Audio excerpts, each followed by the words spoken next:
جب بچی بڑی ہو جاتی ہے, جوان ہو جاتی ہے, آپ کے پاس ایک عذر ہے کہ میرے کنٹرول سے باہر ہو گئی, کہہ سکتے ہو آپ. اول تو یہ بات بھی اتنی آسانی سے سمجھ میں آنے والی نہیں ہے. کھلاتے آپ ہو, گھر میں آپ نے رکھا ہوا ہے اور آپ کے کنٹرول سے باہر ہے, تو پھر گھر سے باہر کر دو اس کو. لیکن بہت عذر ہوتا ہے انسان کے پاس. لیکن جب وہ چھوٹی ہے تو کس کے کنٹرول میں ہے؟ بولو, آپ کے کنٹرول میں. اس میں آپ کا عذر نہیں چلے گا.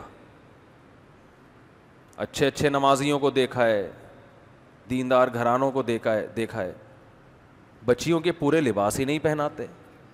دلیل دو تو کہتے ہیں, جواب میں کہتے ہیں کہ یہ تو ابھی بچی ہے. تو وہ بھی تو بچہ ہے, اس کو پورے کپڑے کیوں پہنائے ہوئے ہیں پھر؟ لڑکے کو بھی چڈی بنیان میں لے کے آؤ نا بھائی. لڑکا ہے, اس کو چڈی پہنا کے کیوں نہیں لے کر آ رہے؟ اس پہ ابھی پردہ فرض تھوڑی ہوا ہے لڑکے پہ. اور خود بھی پورے کپڑے پہن کے کیوں آتے ہو؟ پردہ جو فرض ہے ناف سے لے کے گھٹنوں تک, ایک لنگی باندھ کے مسجد میں آ جایا کرو. اگر میں آپ سے کہوں بھائی کرتا کہاں ہے, شلوار کہاں ہے, یا پینٹ شرٹ کہاں ہے, آپ کہو کہ مفتی صاحب آپ ہی سے مسئلہ سنا ہے کہ مرد پہ پوری باڈی چھپانا فرض. بچیوں کا جو ڈریس ہے نا وہ یہی ہے کہ 2-4 اسٹیکر چپکا دیے اس کے.